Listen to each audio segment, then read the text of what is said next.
வணக்கம் நண்பர்களே, நான் ஆனந்தன் நாவுக்கரசு. இது பிளாக் மணி சேனல். சில நாட்களுக்கு முன்னாடி ஆந்திராவுடைய முதல்வர் என்ன சொன்னார்?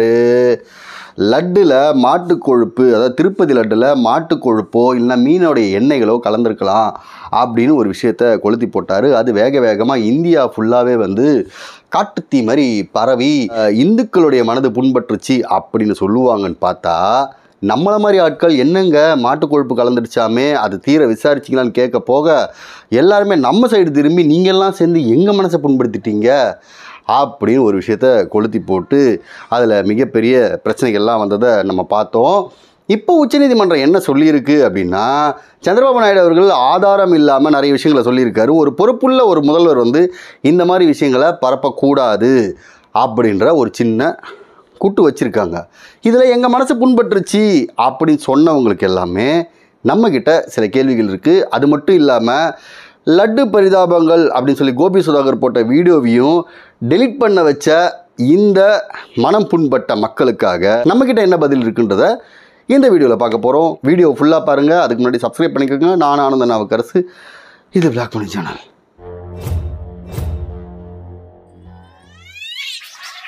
சில நாட்களுக்கு முன்னாடி ஆந்திராவுடைய முதலமைச்சர் இருக்கக்கூடிய சந்திரபாபு நாயுடு ஒரு ஸ்டேட்மெண்ட் விட்டார். லட்டில் மாட்டோடைய கொழுப்போ மீனோடைய எண்ணெயோ இல்லைன்னா சோயா பீன்ஸ் மாதிரியான எண்ணெய்களோ கலந்துருக்கலாம் அப்படின்னு சொல்லி ஒரு ஸ்டேட்மெண்ட்டை விடுறாரு. அது இந்தியா ஃபுல்லாகவுமே மிகப்பெரிய அளவில் ஒரு பேசு பொருளாக மாறுது. ப்ளஸ் ஒரு கான்ட்ரவர்சியும் க்ரியேட் பண்ண ஆரம்பிச்சிருச்சு. ஏன்னா திருப்பதி அப்படின்றது இந்தியாவில் மட்டும் இல்லாமல் உலகெங்கிலும் இருக்கக்கூடிய இந்துக்கள் ஒரு புனித ஸ்தலமாக பார்க்குறாங்க. அங்கே போகிறத வழக்கமாகவே வச்சுருக்காங்க. ஒரு சாதாரண அடித்தட்டு மக்கள்ல இருந்து மிகப்பெரிய பணக்காரர்கள், ஸ்டார்ஸ், அந்த மாதிரி ஆளுங்க கூட திருப்பதிக்கு போகிறதையும் திருப்பதி பிரசாதமான அந்த லட்டை வாங்கி சாப்பிட்றதையும் வழக்கமாக வச்சிட்ருக்காங்க. அப்படி இருக்கும்போது அது ஒரு சைவம், அதாவது அதில் ஒரு பியூரான ஒரு லட்டு அப்படின்ற அந்த ஒரு இதில் தான் எல்லாருமே ஒரு பிரசாதமாக சாப்பிட்றாங்க. ஏன்னா திருப்பதி அசைவத்துக்கு அகெயின்ஸ்டாக உள்ள ஒரு இடம். ஏன்னா இப்போ நீங்கள் திருப்பதிக்கு போகிறீங்கனாலே ஒரு சாதாரணமாக கூட ஒரு 3 நாளைக்கு முன்னாடி இருந்தே அசைவம் சாப்பிட்றத நிறுத்திடுவாங்க. அப்பேற்பட்ட ஒரு திருப்பதி லட்டில் அசைவம் கலந்துருக்கு அப்படின்ற அந்த ஒரு ஸ்டேட்மெண்ட்டை சந்திரபாபு நாயுடு சொல்கிறாரு. அது ஏன் இவ்வளோ பெரிய இஷ்யூ ஆகுதுன்னா, சந்திரபாபு நாயுடு உங்களை மாதிரி என்ன மாதிரி ஒரு சாதாரணமான ஆள் கிடையாது. அவர் ஒரு ஸ்டேட்டோடைய சிஎம். அவர் இந்த மாதிரி ஒரு ஸ்டேட்மெண்ட் சொல்லும்போது ஒருவேளை கலந்துருக்குமோ அப்படின்ற ஒரு எண்ணம் எல்லாருக்குமே வர ஆரம்பிச்சிது. அந்த எண்ணம் பயமாகவும் மாற ஆரம்பிச்சிது.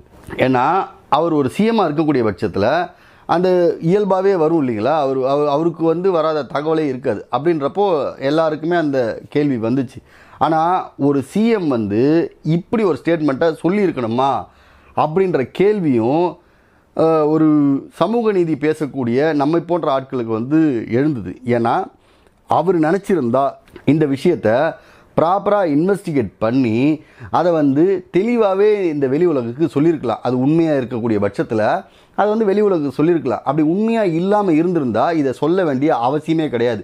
இப்போது ஏன் இந்த மாதிரி விஷயத்தை சந்திரபாபு நாயுடு அவர்கள் இங்கே எடுத்து வைக்கணும் அப்படின்றத நம்ம யோசிக்கணும். சந்திரபாபு நாயுடு அவர்கள் இருக்கக்கூடிய கூட்டணி அப்படின்றது பிஜேபியோடைய கூட்டணி. இந்த கூட்டணி எல்லா ஸ்டேட்லேயுமே என்ன பண்ணிக்கிட்டு இருக்காங்க, கூட்டணி வைக்கக்கூடிய அந்த கட்சிகள் என்ன பண்ணிக்கிட்டு இருக்காங்க அப்படின்றதையும் நம்ம புரிஞ்சுக்கணும். அங்கே போய் அங்கே உள்ள அந்த ஸ்டேட்டில் உள்ள அந்த கட்சியை உடச்சி இவங்க ஆக்குபை பண்ணி அதை எடுத்துக்கிறத ஒரு விஷயமா பண்ணிகிட்ருக்காங்க. நம்ம எல்லாமே நினைக்கிறோம் சந்திரபாபு நாயுடு ஜெகன்மோகன் ரெட்டிக்கு எதிராக தான் இந்த விஷயத்தெல்லாம் பண்ணியிருக்காரு, ஜெகன்மோகன் ரெட்டி மேலே இருந்த வெஞ்சன்ஸில் தான் இதெல்லாம் பண்ணியிருக்காரு அப்படின்னு சொல்லி யோசிப்போம்.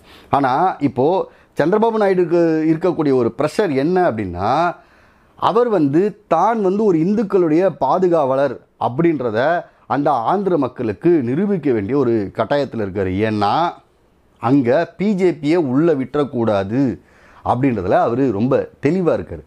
அப்படி இருக்கக்கூடிய பட்சத்தில் அவர் தான் ஒரு இந்துக்களுடைய ஒரு பாதுகாவலர் அப்படின்னு நிரூபிக்க வேண்டிய ஒரு கட்டாயத்தினால தான் அவர் கை வச்ச இடம் திருப்பதி லட்டு. அது இப்போது அவருக்கே எதிராக திரும்பி இருக்கு. இந்த திருப்பதி லட்டில் இப்படி ஒன்று கலந்துருச்சு அப்படின்ன உடனே அந்த கட்சியில் இருக்கக்கூடியவங்களே என்னென்ன காமெடிகள் பண்ணாங்க. ஏன்னா ஆட்சி அதிகாரத்தில் இருக்கக்கூடிய துணை முதல்வர் யார் அவர் பவன் கல்யாண் அவர் என்னென்ன அட்ராசிட்டிலாம் பண்ணார், என்னென்ன காமெடியெல்லாம் பண்ணார் அப்படின்றத நம்ம பார்த்தோம். திருப்பதியை வந்து நான் மொத்தமாக கழுவிட போகிறேன் அப்படின்னு சொல்லிட்டு 2 படிக்கட்டை மட்டும் கழுவிடுற வீடியோக்கள்.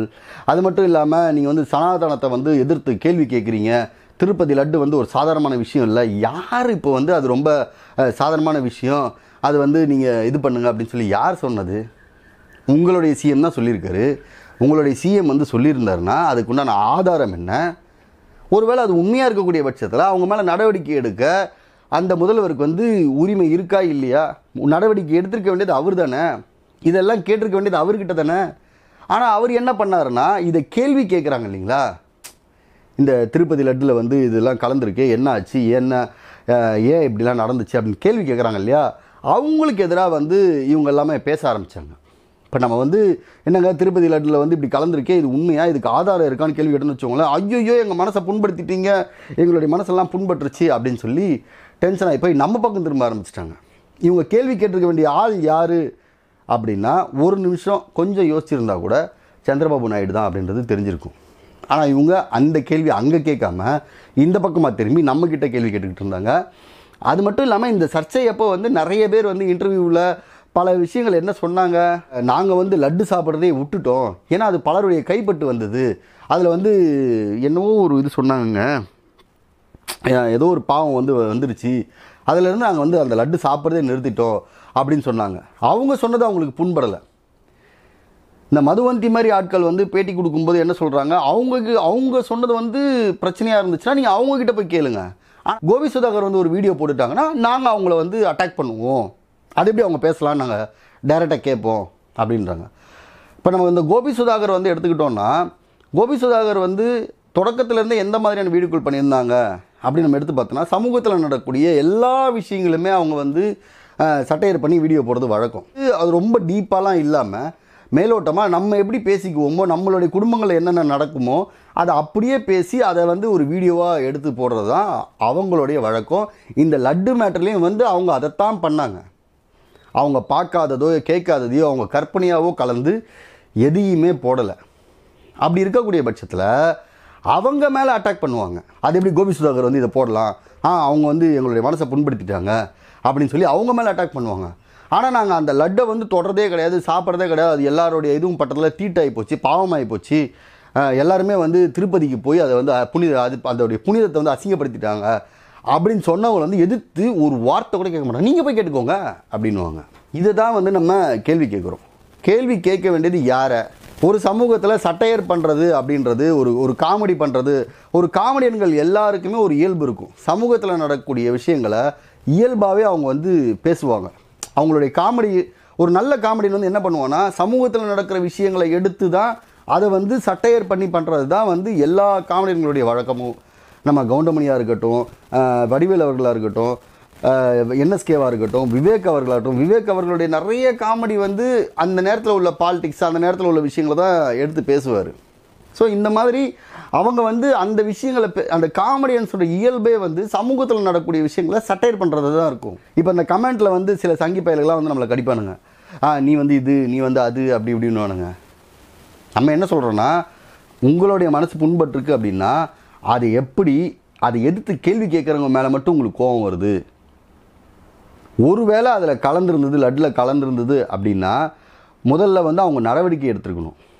அப்படி இல்லைன்னா கலக்கலைன்னா அந்த விஷயத்தை வெளியே கொண்டு வந்துடக்கூடாது. இந்த ரெண்டுத்தையுமே தவறாக பண்ண அந்த முதல்வர் மேலேயும் யாருக்கும் கேள்வி இல்லை, எந்த இதுவும் இல்லை.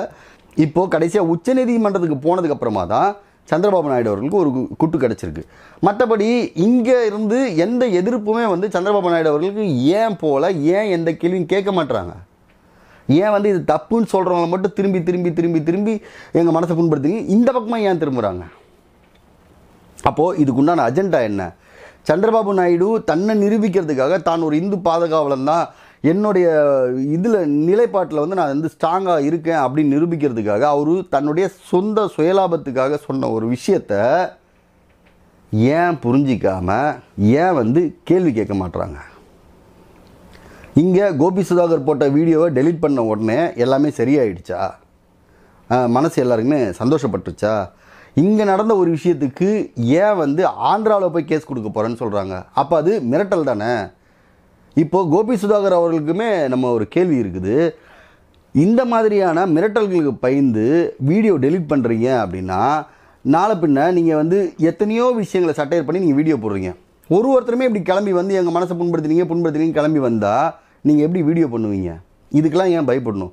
இப்போது இதுக்கு ஆதரவு தெரிவித்து தான் டிஜிட்டலில் இருக்கக்கூடிய நண்பர்கள் எல்லாருமே ஒன்று சேர்ந்து ஒரு அறிக்கை ஒன்று வெளியிட்டிருக்காங்க. அதில் யாரெல்லாம் வந்திருக்காங்கன்னா A2Dலேருந்து நம்ம மைனர் இவங்க இந்த மாதிரி ஒரு 32 யூடியூபர்ஸ், பெரிய பெரிய யூடியூபர்ஸ் தான், இந்த பிளாக் ஷீப்பு இந்த மாதிரி நிறைய யூடியூபர்ஸ் வந்து ஒரு அறிக்கை ஒன்று வெளியிட்டிருக்காங்க. இது வந்து கருத்து சுதந்திரத்திற்கு எதிரானது. இந்த வீடியோவை மறுபடியும் ரீஅப்லோட் பண்ணணும் அப்படின்ற கோரிக்கை வச்சுட்டு இந்த மாதிரி வீடியோக்களுக்கு எதிர்ப்பு தெரிவிக்கிறது, அதாவது கருத்தியல் ரீதியாக வந்து எதிர்ப்பு தெரிவிக்கிறத எல்லாருமே வரவேற்கிறோம். ஆனால் அந்த வீடியோவே இருக்கக்கூடாது, டெலீட் பண்ணுங்கள், அவங்களுக்கு வந்து எதிர்த்து கேஸ் போடுவோம், அவங்கள வந்து த்ரெட்டன் பண்ணுவோம், அவங்கள என்னென்ன வகையில் என்னென்ன டார்ச்சர்லாம் பண்ண முடியுமோ எல்லாமே பண்ணி அவங்க அந்த வீடியோ டெலீட் பண்ணுற வரைக்கும் விடமாட்டோம் அப்படின்றது மிக மிக தவறான போக்கு. இந்த போக்கு நீடிச்சுதுன்னா இங்கே சமூகத்தில் கேள்வி கேட்க ஆளே இருக்க மாட்டாங்க. அது நாளைக்கு உங்களுக்குமே பிரச்சனையாக வந்து முடியும். எனவே நண்பர்களே, கோபி சுதாகருக்கு நம்மளுடைய ஆதரவு கரங்களை நீட்டுவோம். இந்த விஷயத்தில் I stand with Gopi Sudhakar. Okay நண்பர்களே, இந்த விஷயத்தில் நாம் கோபி சுதாகர் பக்கம் தான் நிற்கிறோம். நீங்களும் இந்த விஷயத்தில் உங்களுடைய தாட்ஸ் என்ன அப்படின்றத கமெண்ட்டில் வந்து சொல்லுங்கள். இந்த வீடியோ பிடிச்சிருந்தா லைக் பண்ணுங்கள், உங்கள் நண்பர்களுக்கு ஷேர் பண்ண மறக்காதீங்க. பிளாக் பூனையை மறக்காமல் சப்ஸ்கிரைப் பண்ணி வச்சுக்கோங்க. நன்றி, நமக்கம்.